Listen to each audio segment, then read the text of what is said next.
Hello and welcome back to EconoSphere. Today, we're diving into a country that often puzzles economists and observers alike: Denmark. On the surface, Denmark seems to break all the traditional rules for economic success. It's a relatively small nation, nestled in a cold climate. It doesn't boast vast reserves of natural resources like oil or gas. Its industrial base isn't as historically massive as, say, Germany's. And famously, Danes face some of the highest taxes in the world, with income taxes that can feel staggering and a 25% value-added tax on almost everything they buy.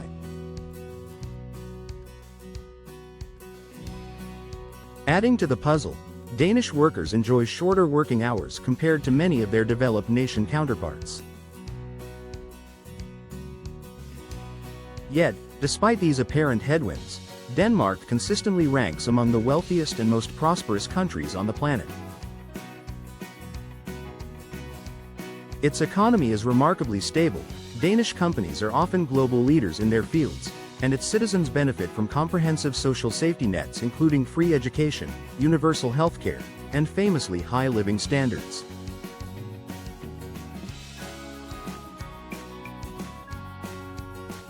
While other nations grapple with growing debt and stagnant wages, Denmark seems to keep thriving. So, how does this little Nordic nation manage to pull off such impressive economic performance? Is it simply a fortunate fluke, or is there a deliberate, replicable formula behind its success? That's the enigma we're going to explore today on EconoSphere. We'll look at how Denmark transformed its economy, the unique pillars it built its prosperity upon, the challenges it faces, and what lessons, if any, other countries can take from the Danish experience.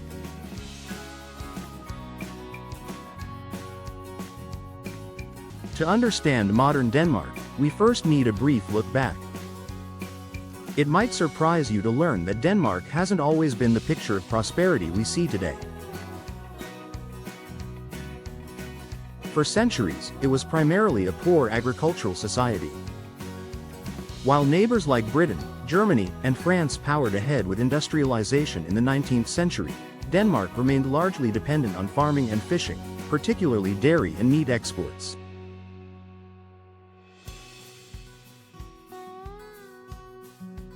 It lacked significant heavy industry. The early 20th century brought economic hardship, disruptions from wars, and relatively weak industrial growth.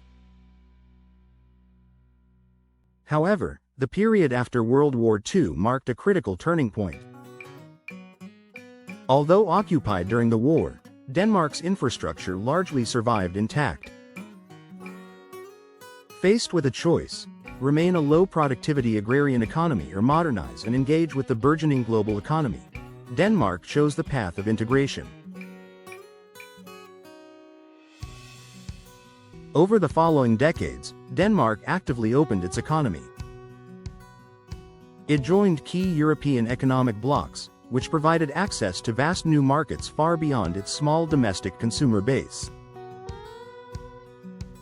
This integration was fundamental, allowing Danish industries to scale up and find international customers for their goods and services.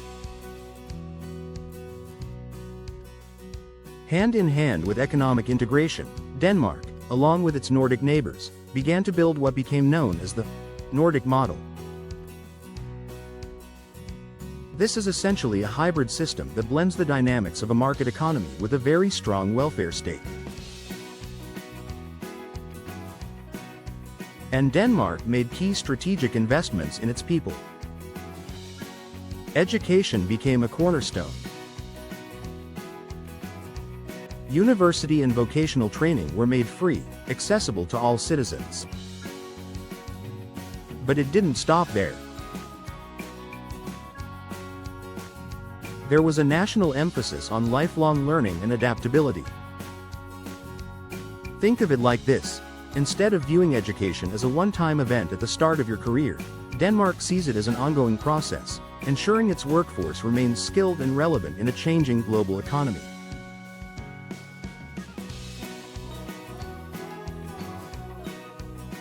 This continuous investment in human capital has paid significant dividends, contributing to a highly productive workforce. Universal healthcare was another critical investment. In many countries, healthcare costs can be a massive burden for families and businesses. Denmark provides high-quality healthcare to everyone. But beyond the social benefit, this is also viewed as a smart economic strategy. A healthy population means fewer sick days, longer working lives, and more people contributing productively to the economy. It's an investment in the nation's human infrastructure. Even seemingly small things, like urban planning focused on cycling, became part of this productivity push. Cities like Copenhagen invested heavily in cycling infrastructure. Why? Because cycling promotes health, reduces stress, cuts down on commuting time and traffic congestion, improves air quality, and makes the workforce more efficient and productive.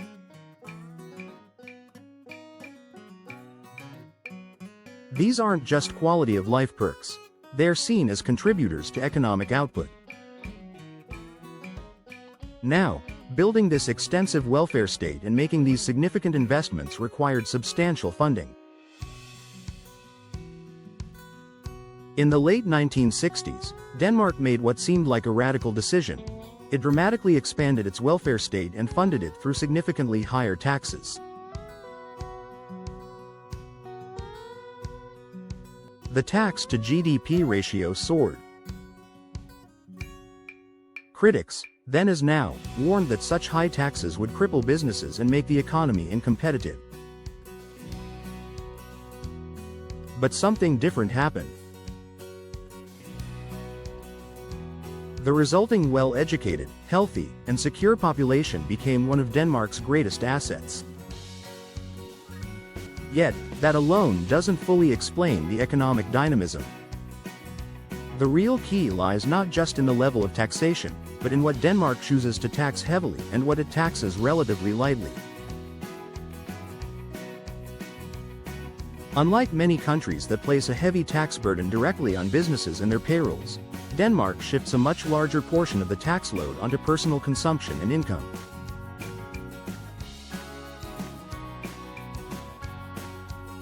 Yes, income taxes are high, with top marginal rates exceeding 55%.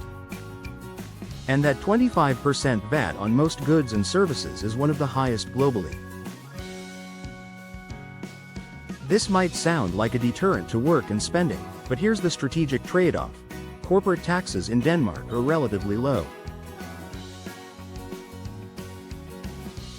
At 22%, the rate is below the OECD average and significantly lower than in several other large European economies. Payroll taxes, the contributions employers pay on top of salaries for things like Social Security, are also relatively low compared to many continental European neighbors. What does this achieve?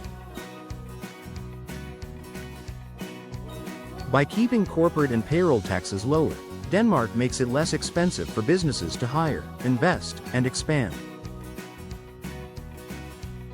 This encourages entrepreneurship and company growth. The World Bank consistently ranks Denmark as one of the easiest countries in the world to do business in, thanks to its streamlined administration and regulations.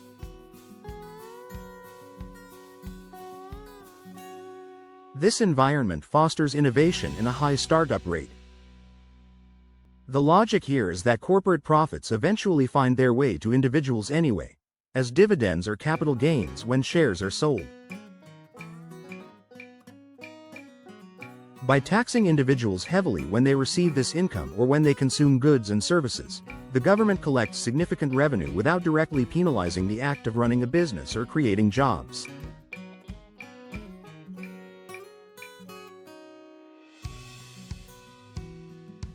Businesses can thrive, workers earn solid wages, before income tax, and the state gets the funds needed for its comprehensive welfare system. Denmark's model also creates a unique dynamic in the labor market known as flexicurity. This system offers a high degree of flexibility for employers, making it relatively easy to hire and, crucially, to let go of workers compared to countries with more rigid labor laws.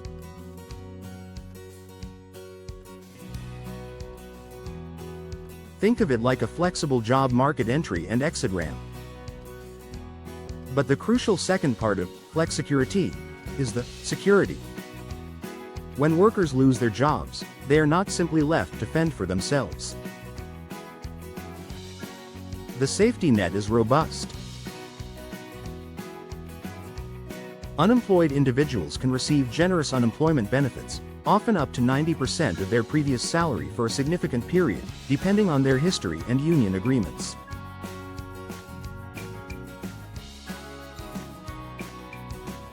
Critically, the system focuses heavily on getting people back to work quickly through active support, job training, and upskilling programs, rather than just providing passive benefits.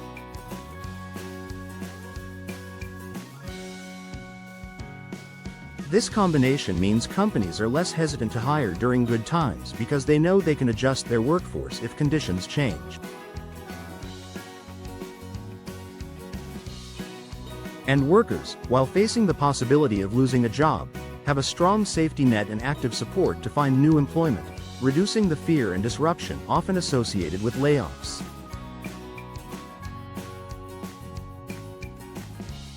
This system contributes to one of the highest labor market participation rates in the world, with over 3/4 of working-age adults actively employed.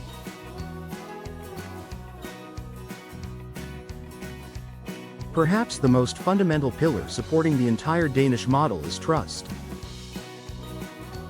High taxes and a generous welfare state are sustainable only if citizens trust that their government is using their money wisely and efficiently, and that the system benefits everyone.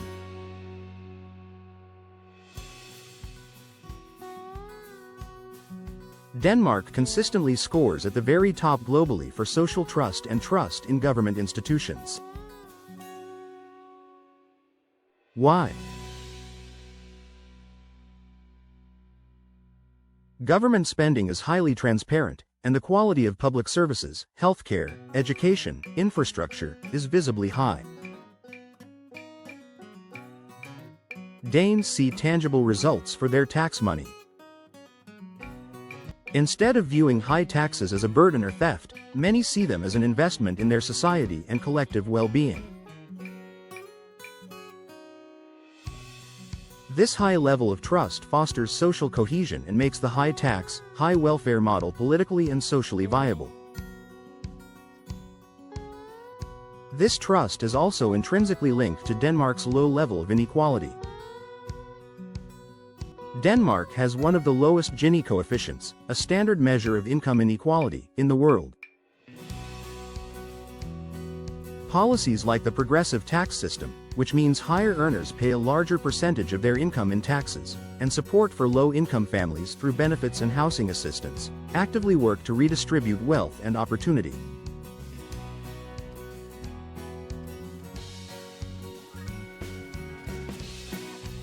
The difference in pay between top executives and average workers is also significantly smaller in Denmark compared to many other developed nations.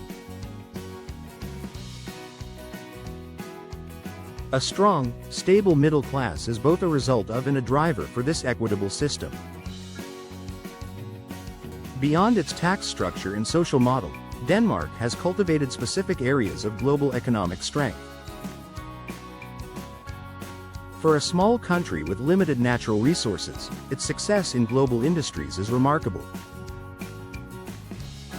Take, for example, Novo Nordisk, a pharmaceutical giant founded in 1923. By focusing on a specific niche, diabetes care, it became a world leader, now controlling a significant share of the global insulin market. More recently, its success in related areas has made it Europe's most valuable company by market capitalization. Maersk, founded in 1904, is another Danish powerhouse. This shipping company is one of the largest in the world, moving a substantial portion of global trade.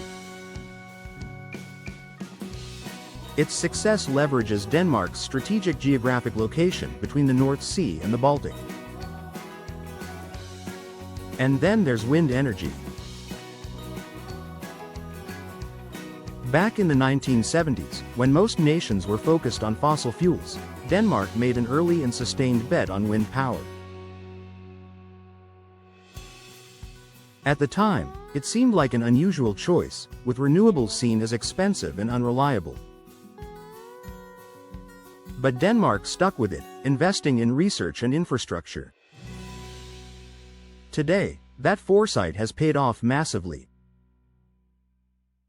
Denmark generates over half its electricity from wind and has become a global leader in renewable energy technology, with companies like Vestas exporting wind turbines worldwide.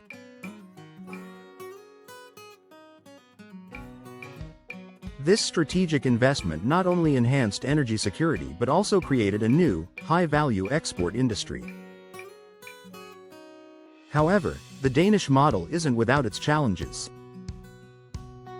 As a heavily export-dependent economy, it's vulnerable to global trade tensions and shifts in international demand, particularly in key sectors like pharmaceuticals and shipping.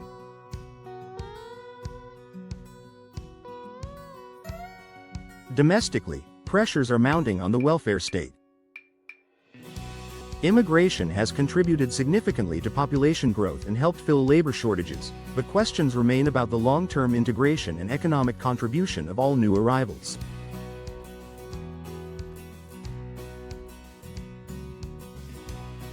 In response, Denmark has adjusted policies, implementing stricter residency and employment requirements for benefits and emphasizing a work-first approach to integration, while still attracting skilled migrants needed for certain industries.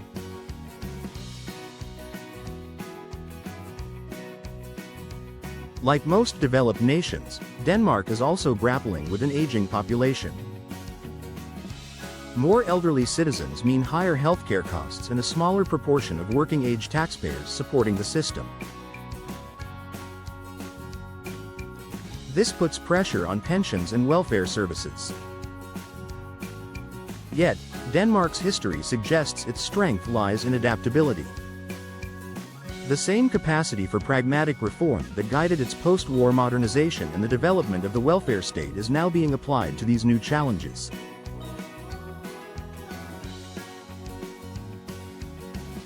They are gradually raising the retirement age, linking it to life expectancy to maintain pension system sustainability.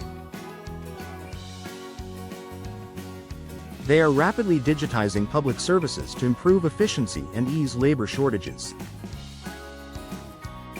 And they are actively exploring and investing in automation and artificial intelligence across various sectors, from healthcare to logistics, seeing technology not just as a replacement for human labor but as a tool to augment productivity and help manage demographic shifts.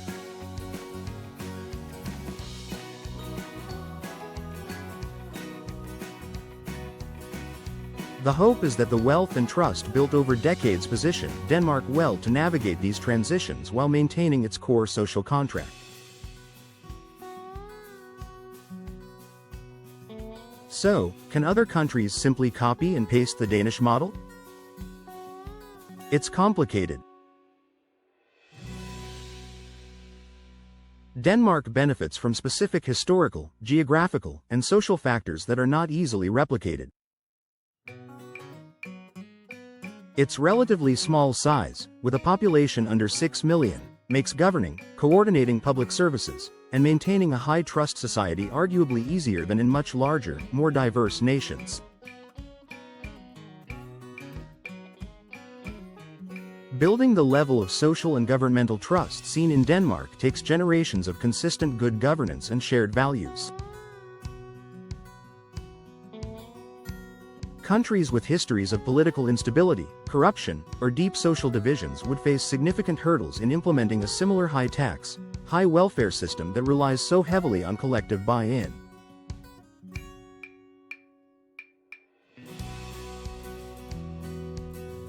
However, that doesn't mean there are no lessons to be learned. Several principles of the Danish model are potentially transferable. The strategic approach to taxation, Shifting the burden away from businesses and payrolls and towards consumption and income is a model worth studying for countries looking to stimulate business growth and hiring.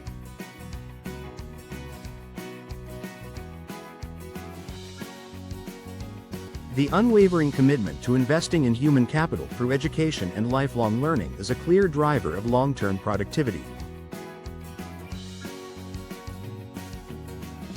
Finding a balance in the labor market that provides both business flexibility and a robust worker safety net, as seen in flexicurity, could offer solutions for nations struggling with either rigid labor laws or high unemployment.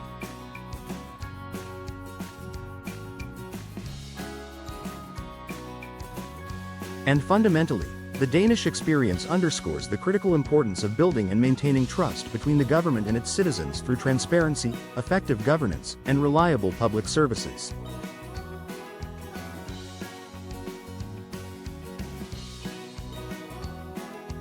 Without that trust, asking people to contribute significantly through taxes becomes a much harder sell. In conclusion, Denmark's economic success is not a simple fluke. It's the result of deliberate strategic choices made over decades, integrating into the global economy, building a comprehensive welfare state funded by high personal taxes but balanced by relatively low business taxes, investing heavily in its people's education and health, fostering a unique flexible labor market, and all underpinned by a deep foundation of social trust.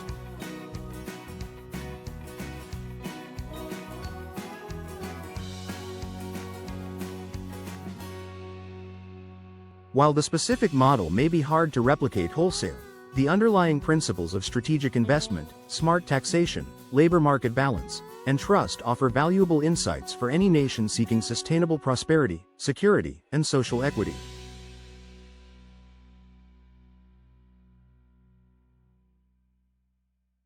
What do you think about the Danish model? Could any of its elements work in your country? Let us know in the comments below.